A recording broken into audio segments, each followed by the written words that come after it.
दोस्तों नमस्कार। आशा है कि आप अच्छे होंगे, आपका दिन खुशी से बीते। इसी के साथ हम इस वीडियो का शुरुआत करते हैं। मैं हूं एक लेखक, नाम विजय कुमार पाल, और मैंने 10 किताबें लिखी हैं। ऑलमोस्ट 11वीं और 12वीं मेरी बिल्कुल इशू होने वाली हैं, पब्लिश होने वाली हैं, जिनके नाम हैं कॉमेडी ऑफ एरर और एम्प्टी कॉलोड्रम ऑफ विजडम, यानी कि खाली कड़ाया बुद्धि का जो कि इस्लाम है, और इस्लाम की गलतियों पर, इस्लाम के फर्जीवाड़े पर हमने ये किताब लिखी है। ये किताब बहुत जल्दी आ जाएगी। अब ये देखिए कि मोहम्मद ने, जैसे कि हम बता रहे थे कि ये अलमराज यानी एक ऐसे जानवर पर अल्लाह से मिलने गया 621 शताब्दी में, 621 ईडी में, रजब के 27वें महीने में, जो कि जनवरी में पड़ता है। 1 जनवरी से 27 जनवरी तक एक रजब का महीना है, ये इस्लामिक कैलेंडर के हिसाब से मिलने गया। और मज़े की बात है, आज बहुत बड़ा हम फर्जीवाड़ा खोलने जा रहे हैं, जो किसी ने आज तक सोचा भी नहीं होगा, इस्लामिक स्कॉलर में भी नहीं सोचा होगा। अगर कोई सोचा होगा तो एक्स मुस्लिम आदम सीकर को मैं मानता हूँ, या एक लड़की है, नाम है उसका सरदार, सरनेम लिखती है, अब शायद वो सरस्वती देवी के नाम से जानी जाती हैं, और और सारे बहुत कम लोग जानते हैं। और इस्लामिक स्कॉलर तो इसका घंटा भी नहीं जानते कि मोहम्मद ने किस तरह फर्जीवाड़ा किया है किताबों में, या मोहम्मद के बाद जो हदीसें लिखी गई हैं उसमें फर्जीवाड़ा इन अब्बासिद खलीफाओं ने किया है। तो दोस्तों, सबसे बड़ा फर्जीवाड़ा ये था कि मोहम्मद एक रात उठा, उसके कथनानुसार बुर्राक जानवर आया, जिब्रील फरिश्ता आया, जबकि जिब्रील नाम का कोई फरिश्ता है ही नहीं भाई। ये जिब्रील तो गैब्रियल का था, जो ओल्ड टेस्टामेंट और बाइबल और तोरा या तनक, जो कि यहूदियों की धर्म पुस्तक में, उसमें गैब्रियल नाम के फरिश्ते का वर्णन है। तो गैब्रियल फरिश्ता था, क्योंकि ये कहते हैं कि हमारे जो फरिश्ते हैं, इस्लाम के फरिश्ते, वही फरिश्ते यहूदी और बाइबल वालों के फरिश्ते हैं। तो बाइबल में गैब्रियल नाम का कोई फरिश्ता नहीं था, बाइबल में जिब्रील नाम का कोई फरिश्ता नहीं था, सिर्फ गैब्रियल था। तो ये एक और फर्जीवाड़ा है कि मोहम्मद ने दूसरों के फरिश्ते चुरा लिए। वो अलग बात है, जब इस्लाम में आया तो लूट मार भी मचा दी, यानी कि लोगों का किताबों से भी चोरी और फिर लोगों का धन भी लूटा। तो ये मोहम्मद ने एक बहाना बनाया। एक दिन ये अपनी बहन, चाचा की लड़की अबू तालिब के घर गया, जिसका नाम फ़कीता था या हिंद था, जिसको उम्मा हानी भी कहते थे, क्योंकि हानी सबसे बड़ा इनकी संतान थी, उसकी माँ थी, तो उम्मा माँ को बोलते हैं अरबी में। असली नाम इसका फ़कीता बिन्त अबू तालिब था, जो कि मोहम्मद के चाचा की लड़की थी और इससे प्रेम करता था। ये किस्सा मैं बार बार बता चुका हूँ। तो ये उससे घर रुका था, लेकिन एक कहानी गढ़ दी कि मैं वहाँ जिब्रील आया, बुर्राक नाम का एक जानवर लाया। भाई मैंने तो जानवर पढ़ा नहीं है, मैंने मास्टर डिग्री जूलॉजी में ही की है। मेरा प्राणी विज्ञानी विषय रहा है। लाइफ साइंस में देखिए जूलॉजी बॉटनी दोनों आती हैं, क्योंकि पौधों में भी जीवन होता है और इंसान में भी जीवन, हमारे जो प्राणियों में भी जीवन होता है। तो लाइफ साइंस तो एक बहुत कॉम्प्रिहेंसिव विषय है, जिसमें जूलॉजी बॉटनी दोनों आ जाएंगी। हम बात कर रहे हैं प्राणी विज्ञान की, जो चल फिर सकते हैं और पौधे चल फिर नहीं सकते। ये मूलभूत अंतर है। पौधे पूरी ज़िंदगी बढ़ते रहते हैं और प्राणी पूरी ज़िंदगी डेवलपमेंट नहीं होता। वज़न बढ़ सकता है, लेकिन हाइट, शेप, साइज बढ़ सकता है, लेकिन हाइट उनका पैरामीटर्स नहीं बढ़ सकते। अब ये मोटा होने से कोई आधा सेंटीमीटर चर्बी चढ़ जाए और वो सिर की हाइट बढ़ जाए, या पैरों की थोड़ा गुद्देदार हो जाए, तो आधा 1 इंच का फ़र्क पड़ता है, कोई मायने नहीं रखता। तो मैंने तो लाइफ साइंस के एक हिस्से जूलॉजी में मैंने ये अपना एमएससी किया, मास्टर डिग्री ली है। और मेरी 10-12 किताबें वो भी बता दूँ। Lament of Sinjar by Vijay Kumar Pal, discriminate Hindu by Vijay Kumar Pal, lost paradise, Kashmir by Vijay Kumar Pal, venomous fangs of cobra by Vijay Kumar Pal, paranoia of cults by Vijay Kumar Pal, panorama of democracy in Indian context by Vijay Kumar Pal, lament of Sinjar by Vijay Kumar Pal, blender of blasphemy by Vijay Kumar Pal, invaders and hidden facts by Vijay Kumar पाल, ये मेरी पहली रचना थी। और कोई बच गई होगी तो जौहर है, ब्लैक डॉट्स ऑफ टेररिज्म है। मेरे ख्याल 10 किताबें हो जाती हैं और 2 किताबें मेरी आ रही हैं। एक हिंदी में आ रही है जो भारतीय जाति प्रथा के पर व्यंग कसती है, उस पर प्रहार करती है। दूसरी किताब जो इस्लाम का ये भंडाफोड़ है, जो झूठ है, जो फ्रॉड है। तो ख़ास तौर पर ये फ्रॉड पर मैं अभी मेरा ये टॉपिक चल रहा है कि मोहम्मद बुर्राक नाम के जानवर पर बैतुल मुक़द्दस गया, जो कि इज़राइल का एक शहर था जिसको कि यरूशलेम के नाम से जानते हैं। बैतुल मुक़द्दस मतलब जहाँ इनकी मस्जिद थी। और वो मस्जिद मैंने पहले ही बताया, वो मस्जिद बनी नहीं थी जब मोहम्मद साहब था वहाँ गया 621 में। वो मस्जिद का नामो निशान भी नहीं था। मस्जिद 636 से बननी शुरू हुई और पूरी कंप्लीट ये 706 में हुई। तो आप समझिए मोहम्मद की मौत के बाद ये मस्जिद बनी। तो मोहम्मद ने उसमें कैसे प्रेयर कर ली। खैर ये बात छोड़िए, अब आते हैं इसके पहलू पर कि मोहम्मद ने बुर्राक नाम के जानवर पर गया ये, वहाँ इसने बैतुल मुक़द्दस में नमाज़ पढ़ी और 1,20,000 फरिश्ते भी आ गए। अब मज़े की बात है कि उस समय इज़राइल का जो शहर यरूशलेम की आबादी 21 से 30,000 के बीच में थी, जिसमें मेजॉरिटी में यहूदी रहते थे, उसके बाद क्रिश्चियंस थे और बाद में ही मुस्लिम थे। मुस्लिम तो थे ही नहीं वहाँ उस समय। तो अब सवाल इस बात का उठता है कि 1,20,000 फरिश्ते आ गए। वहाँ ईसाई भी रहते थे, वहाँ यहूदी भी रहते थे। तो किसी ने ये नहीं देखा कि अचानक 1,20,000 की भीड़ कैसे बढ़ गई, कैसे 20-25,000 का शहर 1.5 लाख की आबादी में बदल गया, या 1,80,000 की आबादी में बदल गया। 20 से 30,000, इधर 1,20,000 यानी 1,40,000 से 1,50,000 की आबादी में बदल गया। फिर उनके लिए क्या बेसिक कम्युनिटी जुड़ाई गई, एक ही दिन में सारे आ गए। और मज़े की बात है ये फरिश्ते जीसस की मृत्यु हुई थी, मोजेस भी ख़त्म हो चुके थे जिनको मूसा बना लिया इन्होंने मुसलमानों ने, और डेविड भी ख़त्म हो चुके थे, दाऊद बना लिया, और जीसस को ईसा बिन मरियम बना लिया, ईसा मरियम का बेटा ईसा। और हज़रत इब्राहिम जो कि अब्राहम थे, यहूदियों के प्रॉफिट, उनको भी इन्होंने प्रॉफिट बना दिया।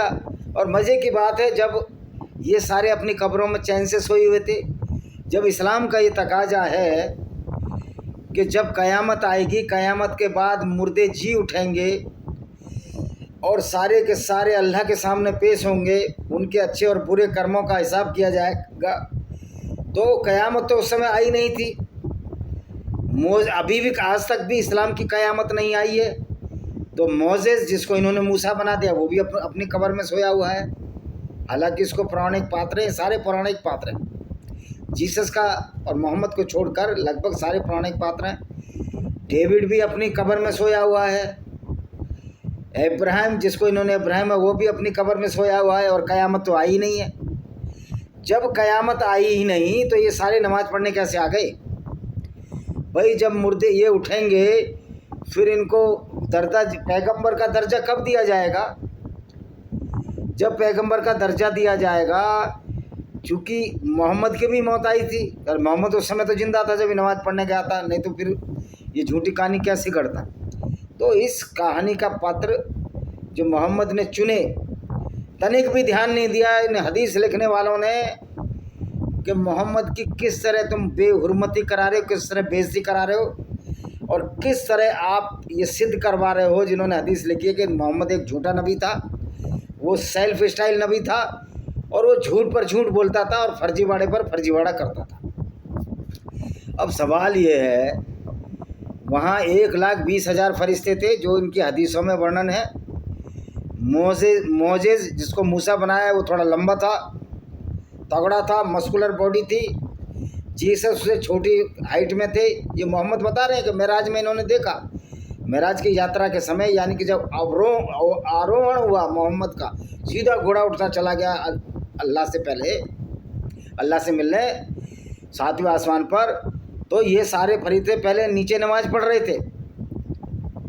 अब सवाल ये है कि जो फरिश्ते, जो प्रॉफिट है, जो कब्र ज़मीन दो थे और क़यामत आई नहीं थी, तो हज़रत इब्राहिम ने, जिसको इब्राहिम था, इब्राहिम जिन्होंने बनाया, हज़रत मूसा जो कि मोजेस था, और जीसस ने, जिसको ईसा इब्न मरियम का बेटा जिसका है, उसने नमाज कैसे पढ़ ली?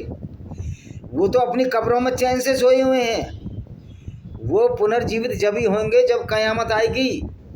और 621 में जब मोहम्मद रजब की रात में 27 जनवरी को वहाँ घोड़े पर, नकली घोड़े पर सवार होकर, जो कि उसकी कल्पना थी, वह मोहम्मद पहुँचा बैतुल मुक़द्दस में, जिस शहर की आबादी जेरूसलम जिसको कहते हैं, बैतुल मुक़द्दस मस्जिद थी जो कभी बनी नहीं थी। जब मस्जिद बनी नहीं तो उसमें नमाज कैसे पढ़ ली इसने? फिर 1,20,000 जो फरिश्ते थे, क़यामत से पहले आपकी किताबों में ही लिखा है कि मोसेस भी दफनाया गया, इब्राहिम भी दफनाया गया, जीसस भी दफनाया गया, और ये सब इजराइल के आसपास दफनाए गए। मोसेस तो इजिप्ट से आया, मिस्र से आया और इधर दफना दिया गया। शहर के नाम भी हैं, उस पर हम बाद में चर्चा करेंगे, दूसरे वीडियो में करेंगे, वीडियो लंबा हो जाएगा।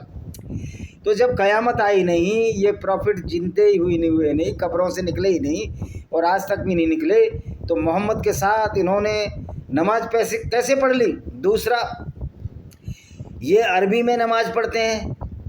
मोहम्मद के ज़माने में अरबी डेवलप हो चुकी थी, लेकिन मोसेस तो बहुत पुराना है, उस समय तो अरबी का प्रादुर्भाव भी नहीं हुआ था, अरबी भाषा आई ही नहीं थी। तो कब्र में पड़े पड़े मोसेस ने, इब्राहिम ने और जीसस ने, जो कि हिब्रू जानने वाले लोग थे, जो एक यहूदियों की भाषा है, उन्होंने अरबी कैसे सीख ली? फिर अरबी में नमाज कैसे पढ़ ली? कि ये तुम्हारी किताब तो अरबी में आई है, तो मोसेस को क्या टीचर लगे हुए थे कोई, या ईसा को कोई टीचर लगा हुआ था? जीसस जिसको बोलते हैं, इब्राहिम का कोई टीचर था कि वो अरबी सीख रहे थे कि उस ज़माने में? उसके ज़माने में मूसा, मोसेस और इब्राहिम के ज़माने में, हालांकि पौराणिक पात्र हैं, 3, 4, 5 हज़ार साल पहले आए थे। अरबी 3,000 साल पुरानी ज़माने या उससे भी बाद की ज़माने है। तो फिर अरबी उन्होंने कैसे सीख ली? अरबी में नमाज कैसे पढ़ ली? अब ये कहोगे अल्लाह जो चाहता है वही हो जाता है। तो भाई अल्लाह अपनी बनाई हुई जो वर्चुअल चीज़ है, फैक्चुअल तो है ही नहीं, झूठी चीज़ है, तो अल्लाह ने अपने बनाई हुई क़यामत पर बार बार क़यामत के ख़िलाफ़ काम क्यों किया? ये अल्लाह को पता नहीं था कि क़यामत के बाद मुर्दे जीवेंगे, उसके बाद मोहम्मद भी जिएगा, जीसस भी जिएगा। अगर उस समय मोहम्मद जिंदा था, उस समय तो क़यामत का मतलब ही नहीं था, क्योंकि मोहम्मद की डेथ के बाद ही क़यामत आनी थी। उसने ये तो कहा था कि मोहम्मद मेरी मौत के बाद क़यामत आएगी और ये सूरज जल उठेगा, ये फलाना ढिकाना जो ढिमकाना है वो क़यामत के ऊपर अलग चैप्टर बनाएंगे। तो फर्जीवाड़ा ये है इस्लाम का कि भाई जब वो क़यामत आई नहीं तो जिंदे कैसे हो गए, और कैसे उनको पैगंबर का दर्जा मिल गया, अच्छे बुरे कामों का हिसाब कैसे हो गया।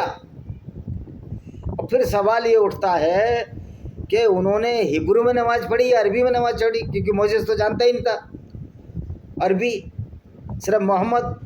तो मोहम्मद को इमाम घोषित कर दिया उन्होंने, मोहम्मद को इमाम घोषित कर दिया, वो अरबी में नमाज पढ़ता रहा, इनकी किसी के समझ में नहीं आई होगी। पहली बात तो ये लोग थे ही नहीं, मोहम्मद ने अकेले कहानी गढ़ी थी। दूसरा, जब सारे फरिश्ते यहाँ आ गए, नमाज पढ़ ली, तो फिर दोबारा जब ये ऊपर चढ़ा आसमान पर मोहम्मद, तो वहाँ भी फरिश्तों से मिलता रहा। पहले जीसस से मिला, पहले आदम से मिला, फिर जीसस से मिला, फिर हज़रत इब्राहिम और लास्ट में मूसा, फिर बाद में इब्राहिम से मिला। तो ये फरिश्ते कब्रों में सोए हुए थे बिना क़यामत के, ये 7 आसमान पर कैसे पहुंच गए? क़यामत के बाद ही तो उनको फरिश्ता डिक्लेयर करना था या उनको जीना था। तो क्या वो मुर्दी अवस्था में वो ऊपर पहुंच गए, पहले, दूसरे, तीसरे, चौथे, 5वें आसमान पर, जैसे मोहम्मद के कथनानुसार, और मोहम्मद अल्लाह से मिलने गया था?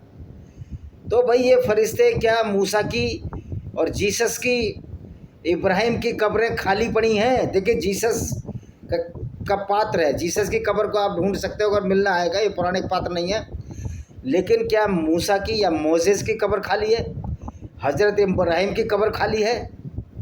क्योंकि उस समय तक ये मर चुके थे, और जितने भी फरिश्ते उस समय तक, जितने भी पैगंबर उस समय तक स्वर्गवासी हो गए थे, उनकी कब्रें क्या खाली पड़ी हैं? इसकी भी इजराइल सरकार को जांच करानी चाहिए ताकि इस्लाम का फर्जीवाड़ा सामने आ सके। तो मेरे भैया, फिर वो फरिश्ते आए अचानक, तो इसके पास तो बुर्राक था, मोहम्मद के पास वो कैसे आए? वो कैसे पहले आसमान, दूसरे आसमान, चौथे आसमान, पांचवें आसमान पर जब ऑफर हुई होगी नमाज 2, 4, 5, 10 मिनट में, तो ये फटाफट पहले दूसरे, छठे और सातवें पर चले गए, लेकिन मोहम्मद बुर्राक पर गया और बाद में पहुंचा। और फिर बार बार इससे पूछा गया चौकीदारों द्वारा जो पहले आसमान पर था, आदम के चौकीदार ने, कि ये कौन है? तो इसने बोला मैं जिब्रील फरिश्ता हूँ और ये हमारे साथ मोहम्मद आए हैं। तो फिर मोहम्मद अंदर गया, तो क्या सर्कुलर जारी नहीं किया था अल्लाह ने कि सारे फरिश्तों को हम जिंदा करेंगे, कब्रों से बाहर निकालेंगे, फिर मोहम्मद उनका इमाम बनेगा और नमाज पढ़ाएगा, और उस बाद सारे फरिश्तों को हम सातों आसमान पर भेज देंगे। ये सर्कुलर निकालना चाहिए था और मोहम्मद तुमसे मिलने आएगा। तो बार बार ये नौटंकी जो मोहम्मद ने रची, ये झूठ और फ्रॉड रचा, कम बुद्धि की वजह से ये झूठ और फ्रॉड समझ में आ गया लोगों के। तो ये था मोहम्मद का बैतुल मुक़द्दस, उस मस्जिद में नमाज पढ़ने का जो मस्जिद बनी नहीं थी, और उन फरिश्तों के साथ पढ़ने का जो कब्रों में सोए हुए थे। तो मैं तो इस्लाम के जो स्कॉलर हैं उनसे कहना चाहता हूँ कि जीसस की कब्र, मोसेस की कब्र और इब्राहिम की कब्र अगर कहीं है तो उनका सर्वेक्षण कराएं, पुरातत्व आर्कियोलॉजिकल सर्वे ऑफ वर्ल्ड इसका सर्वेक्षण कराएं। क्या वो मोसेस की कब्र खाली पड़ी है? क्या इब्राहिम की कब्र खाली पड़ी है? क्योंकि वो तो बाहर निकल कर आ गए थे, फिर पहले, दूसरे, चौथे, पाँचवें, छठे, सातवें आसमान पर चले गए थे। देखिए, आदम का तो कोई कैरेक्टर नहीं है, एक पौराणिक पात्र। आदम हवा एक फ्रॉड हिस्ट्री है। लेकिन अगर मोसेस भी एक पौराणिक पात्र है, अगर तुम मानते हो कि पौराणिक पात्र नहीं है, असली पात्र थे, तो क्या उनकी कब्रें खाली पड़ी हैं? जीसस की कब्र खाली पड़ी है कि जीसस तो चला गया पहले ही? जीसस तो दूसरे या तीसरे आसमान पर है, चौथे आसमान पर है। पहले पर आदम था, दूसरे पर जीसस है शायद, फिर जोसेफ है, याकूब, इस तरह के, इदरीस।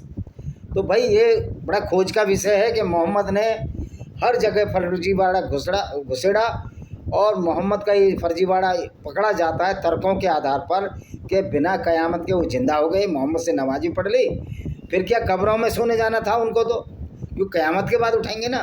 लेकिन वो पहले, दूसरे, तीसरे, चौथे, पाँचवें, छठे आसमान पर चले गए। तो ये मोहम्मद का ये फर्जीवाड़ा था। मोहम्मद को कोई कहानी सूझी नहीं, और ऐसी कहानी गढ़कर चले गए। मोहम्मद की मौत के बाद ये हदीसें लिखी हैं, जिनको अकल नहीं थी, जिनको मैंगो का भी नहीं पता था, और इसलिए आज इस्लाम की धज्जियाँ उड़ रही हैं, इस्लाम के झूठ का पर्दाफाश हो रहा है। तो ये था इस्लाम का एक और फर्जीवाड़ा कि मोहम्मद ने 1,20,000 फरिश्तों के साथ नमाज पढ़ी, और किसी ने भी, ईसाई और यहूदी 20-25 हज़ार जो लोगों की आबादी थी उस समय यरूशलेम ने, किसी ने भी मोहम्मद को नहीं देखा, और किसी ने भी इन फरिश्तों को नहीं देखा। कहेंगे फरिश्ते थे तो पैगंबर थे, दिखाई नहीं देते, लेकिन मोहम्मद तो जिंदा था, मोहम्मद को भी नहीं देखा। गैब्रियल चोरी करके जिब्रील बना लिया, बुर्राक घोड़े को किसी ने नहीं देखा, और मोहम्मद ने ये भी नहीं बताया, मोहम्मद ने यहाँ वहाँ उद्घोषणा क्यों नहीं की कि सारे फरिश्ते मेरे साथ नमाज पढ़ेंगे? पहले ही सर्कुलर भेजना था कि यरूशलेम अब इस्लामिक शहर हो जाएगा, और हमारे जो पैगंबर हैं मोहम्मद साहब इस्लाम के, वो नमाज पढ़ेंगे। एक कम से कम एक सर्कुलर तो जारी कर देते मोहम्मद, क्योंकि उनके पास तो फरिश्तों की फौज थी अल्लाह के पास। कोई सर्कुलर जारी नहीं किया, किसी ने बुर्राक जानवर नहीं देखा, किसी ने जिब्रील फरिश्ता नहीं देखा, किसी ने 1,20,000 पढ़ते हुए नमाज नहीं देखे यरूशलेम में, और उस मस्जिद में जो मस्जिद थी नहीं। तो ये सारा का सारा फर्जीवाड़ा मोहम्मद का किया हुआ है। ये इस्लाम पूरी फर्जीवाड़े की एक बहुत बड़ी फहरिस्त है, एक बहुत बड़ी किताब है। तो ऐसी किताबों पर विश्वास करने का कोई औचित्य नहीं उठता।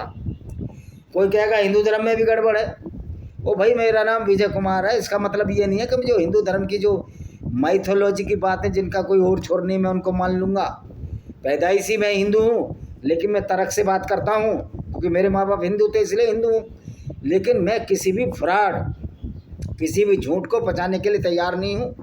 आशा है कि मोहम्मद का मेराज की यात्रा का फर्जीवाड़ा, और उसमें जो इसने नमाज इमाम के तौर पर पढ़ाई, उसका फर्जीवाड़ा ये उजागर हो गया।